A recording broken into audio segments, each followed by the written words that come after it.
अस्सलाम वालेकुम, ciao a tutti। आप सभी को एक दफा फिर से खुशामदीद कहा जाता है। आज भी हम मुख्तलिफ चीजों के नाम सीखेंगे, लेकिन अपने आज के लेसन की तरफ बढ़ने से पहले मैं एक सवाल का जवाब देना चाहूंगी कि अगर आपको याद हो तो पिछली वीडियो में हम लोगों ने दो अल्फाज इस्तेमाल किए थे, उफ्की और अमूदी। चूंकि ये दोनों अल्फाज हम अपनी रोजमर्रा लाइफ में कम ही इस्तेमाल करते हैं, सो इसी वजह से कुछ लोगों को इसकी समझ नहीं आई थी कि उफ्की और अमूदी का क्या मतलब होता है। तो आइए सबसे पहले ये जान लेते हैं कि उफ्की और अमूदी किसे कहते हैं। सबसे पहले देख लेते हैं कि उफ्की क्या होता है। उफ्की हम उस चीज को कहते हैं या उस लाइन को कहते हैं जो सतह के साथ मतवाजी हो। मतवाजी कोई भी अगर मैं दो हाथ खींचती हूँ, यहाँ पर अगर आप लोग देखें तो ये दोनों हाथ, ये दोनों लाइनें आपस में मतवाजी हैं, क्योंकि मतवाजे की डेफिनेशन में होता है कि दो हाथ मतवाजे कहलाते हैं जब उनका दरमियानी फासला जो है हर पॉइंट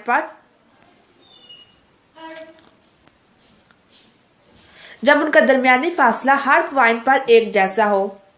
मिसाल के तौर पर अगर यहाँ पर दरमियानी फासला इनका 1 सेंटीमीटर है, तो अगर आप इन दोनों हाथों को लामहदूद हाथ तक बढ़ाते हैं आगे, हर पॉइंट पर इनका फासला 1 सेंटीमीटर ही रहेगा, ठीक है। और ये दोनों लाइनें किसी भी पॉइंट पर जाकर नहीं मिलेंगी, तो ये दोनों लाइनें आपस में मतवाजे कहलाती हैं। इसके बरअक्स अगर मैं एक लाइन खींचती हूँ ये वाली और एक लाइन खींच लेती हूँ इस तरह से, तो ये गैर मतवाजी है, क्योंकि पहली बात तो इनका दरमियानी फासला ही एक जैसा नहीं है। और अगर मैं इन दोनों को बढ़ाती हूं यहां पर, इसको इसी की डायरेक्शन में और इसको इसी की डायरेक्शन में, तो एक पॉइंट आएगा जहां पर ये दोनों आपस में मिल जाएंगी, ठीक है। यहां मगर इस तरफ से बढ़ाती हूं तो इनका जो दरमियानी फासला है वो ज्यादा होता जाएगा। दैट्स वाई ये दोनों जो हाथ हैं, ये वाले ऊपर वाला ये गैर मतवाजी हाथ है, और यहां पर ये दोनों हथूत जो है वो मतवाजी कहलाते हैं। तो अपने पॉइंट की तरफ आते हैं। ये जो लाइन है, ये लाइन उफ्की लाइन कहलाती है, क्योंकि अगर हम लोग इस लाइन को सरफेस मान लेते हैं कि ये सतह है हमारी, तो ये लाइन जो पहली लाइन है ये उफ्की लाइन कहलाएगी, ठीक है। अब अमूदी लाइन देखते हैं कि अमूदी लाइन क्या होती है।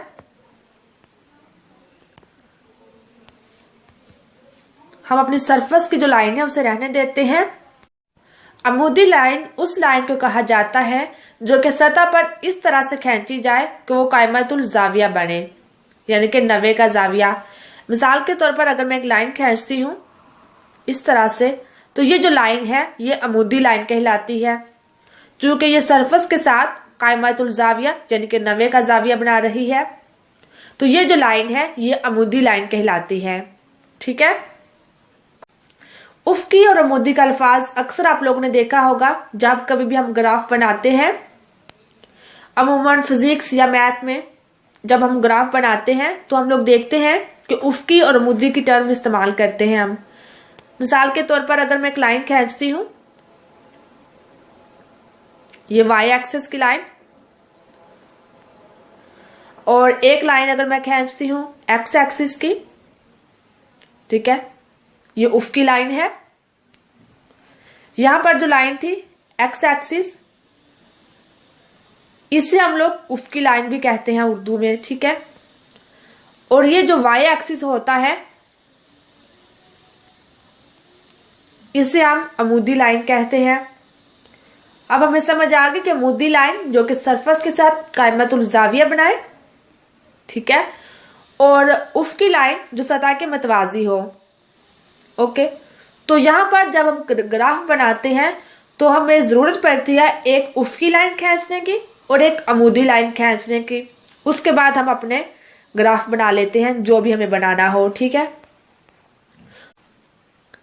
इसके अलावा अगर आप लोग पतंते कर रहे हैं तो इन दोनों अल्फाज का इस्तेमाल आप लोग वहां भी करेंगे, यानी कि कुछ निशानात होते हैं जो उफ्की निशानात कहलाते हैं, उन्हें कहते हैं सेनियाली ओरिजोंटाली, और कुछ निशानात कहलाते हैं अमूदी निशानात यानी कि सेनियाली वर्टिकाली।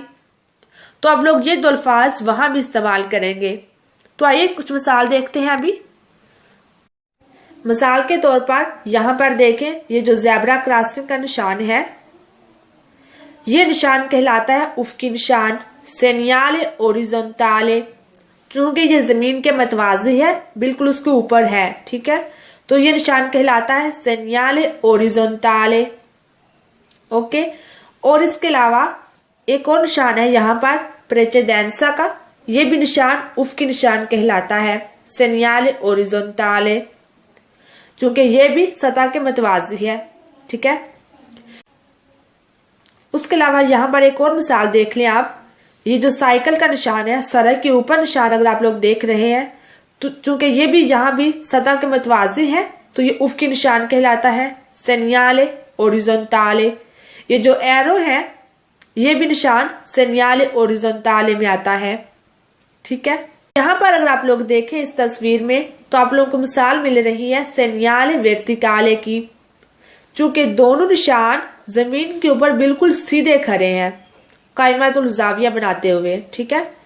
तो ये दोनों निशान है सेनियाले वर्टिकाली, ठीक है। यहाँ पर आप लोग एक और मिसाल देख सकते हैं सेनियाले वर्टिकाले की। ये जो निशान है मिसाल के तौर पर हमें बता रहा है कि 150 मीटर के बाद ज़ेब्रा क्रॉसिंग है, ठीक है।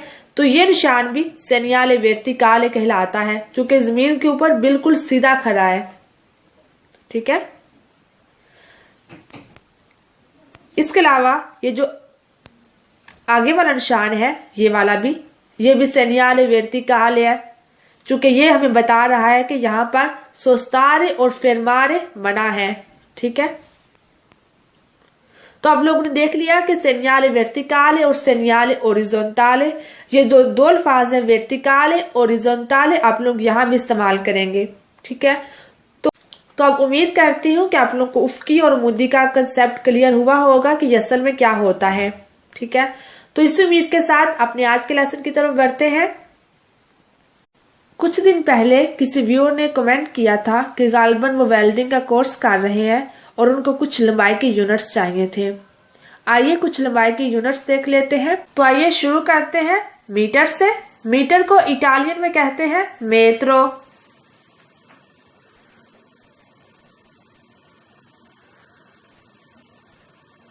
जिसको हम शॉर्ट फॉर्म में लिख सकते हैं एम, ठीक है। मीटर को मेत्रो। उसके बाद मीटर से छोटा यूनिट अगर देखें तो वो आता है डेसीमीटर का। डेसीमीटर को हम कहेंगे डेसीमेत्रो,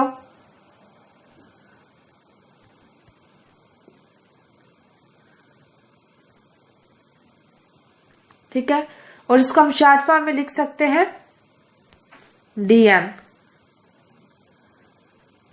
ओके। डेसीमेत्रो यानी कि मीटर का 10वां हिस्सा, ओके। उसके बाद हम डेसीमीटर से अगर नीचे जाएं तो वो सेंटीमीटर का होता है, उसको हम कहते हैं सेंटीमेत्रो,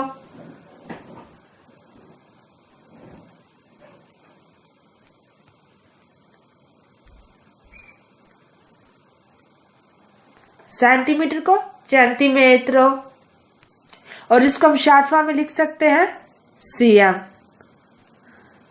ओके। और उसके बाद सेंटीमीटर से अगर नीचे जाए तो मिलीमीटर होता है, मिलीमीटर को हम कहते हैं मिलीमेत्रो,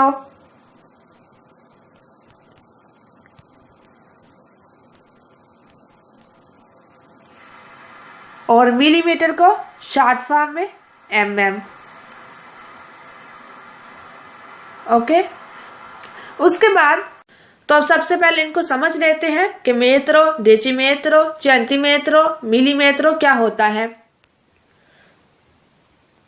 यहां पर देखें मीटर, अगर हम लोग 1 मीटर की बात करते हैं तो 1 मीटर अगर हम लोग लेते हैं तो डेसीमीटर होता है मीटर का 10वां हिस्सा, ठीक है, यानी कि 1/10 मीटर, ठीक है। डेसीमीटर होता है मीटर का 10वां हिस्सा 1/10, और सेंटीमीटर होता है मीटर का 100वां हिस्सा यानी कि 1/100। उसके बाद मिलीमीटर यानी कि मीटर का 1000वां हिस्सा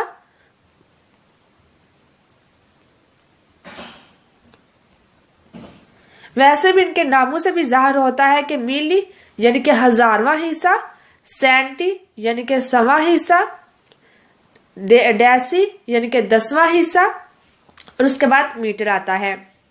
अब देखते हैं मीटर के बाद जो हम यूनिट इस्तेमाल करेंगे वो है किलोमीटर का। तो उसे इटालियन में कहते हैं किलोमेत्रो।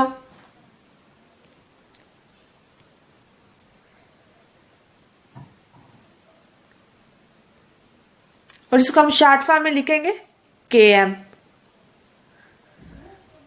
ओके। और किलोमीटर में कितने मीटर होते हैं? 1000 मीटर। ठीक है,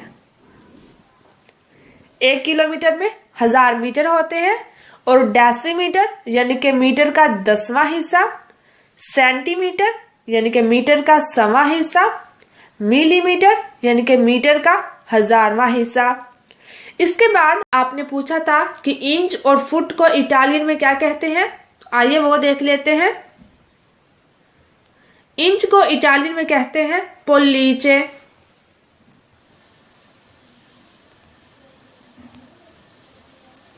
पोल्लीचे इंच।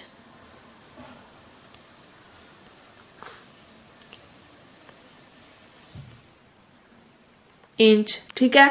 और उसके बाद फुट, फुट को कहते हैं पिएदे।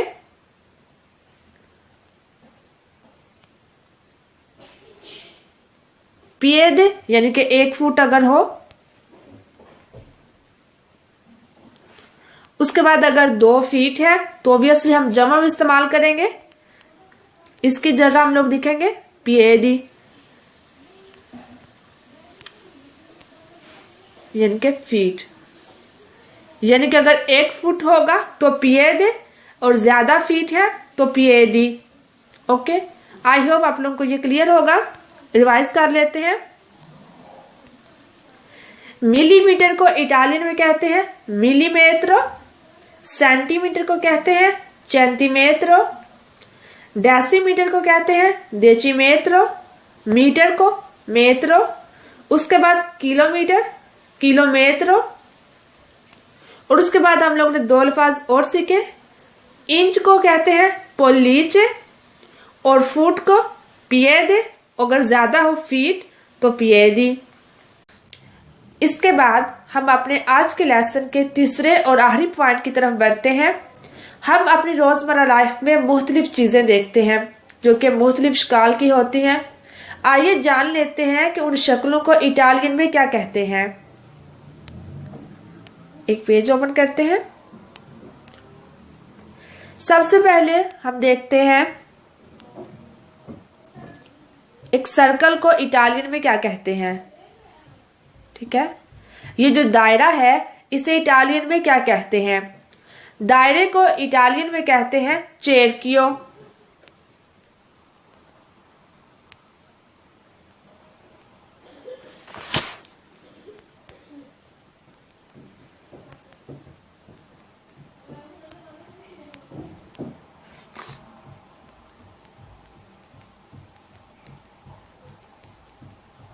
चेरकियो, ठीक है, दायरा।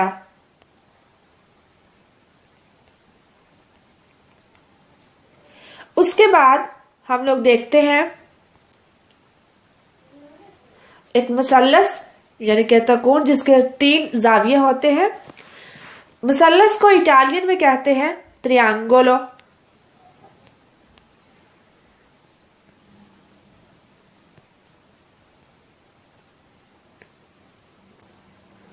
त्रियांगोलो यानी कि 3 जावियों वाली। जावियों कहते हैं आंगोलो और यानी कि 3 जावियों वाली। आप लोग देख सकते हैं किसके 3 जाविये हैं। ठीक है, तो मसल्लस को इटालियन में कहते हैं त्रियांगोलो। ठीक है, या फिर इसे त्रिकोण भी कहते हैं। ओके, इसके बाद हम लोग देखते हैं कि मुस्ततील को क्या कहते हैं।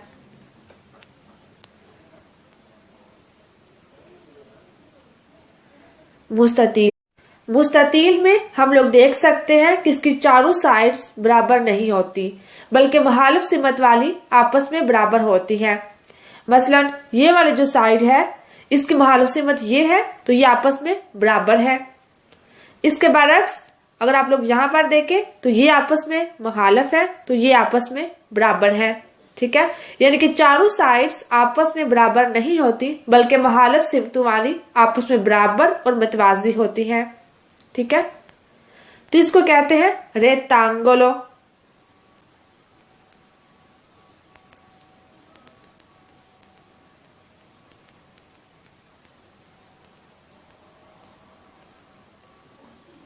रेक्टेंगुलो मुस्ततील।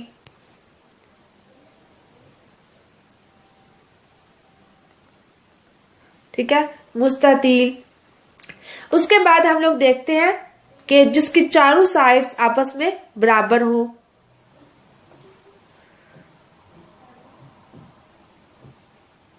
आई थिंक ये बराबर है चारों साइड्स। जिसकी चारों साइड्स बराबर हो तो उसे कहते हैं क्वाड्रातो।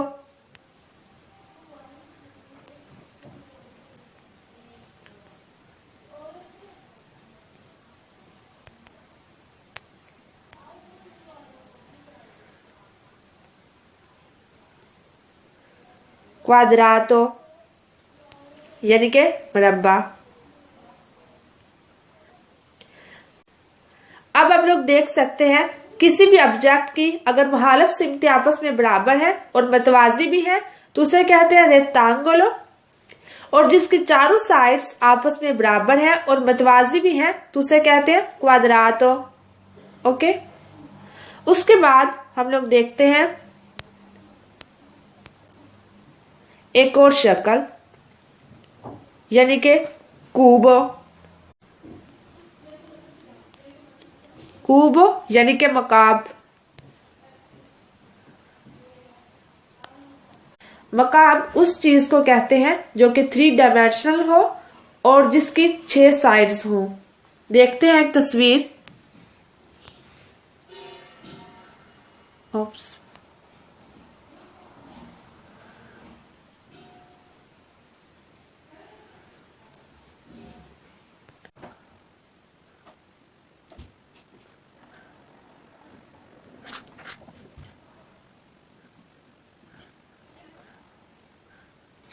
तो यहाँ पर आप लोग देख सकते हैं कि ये मकाब है और इसकी 6 साइड्स हैं।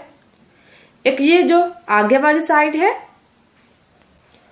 और एक ये पीछे वाली उसकी साइड। ठीक है, और इसी तरह से ये एक ऊपर वाली साइड है और एक यहाँ पर नीचे वाली साइड है और एक यहाँ पर दाएं साइड पे है और इसी तरह एक बाएं साइड पर है। तो ये 6 साइड्स हैं। इसे कहते हैं मकाब और इटालियन में कूबो। ठीक है, और इसी तरह से एक और शेप है, फॉर एग्जाम्पल बेजवी शेप जो होती है जो अंडे की तरह होती है, इसे इटालियन में कहते हैं ओवाले।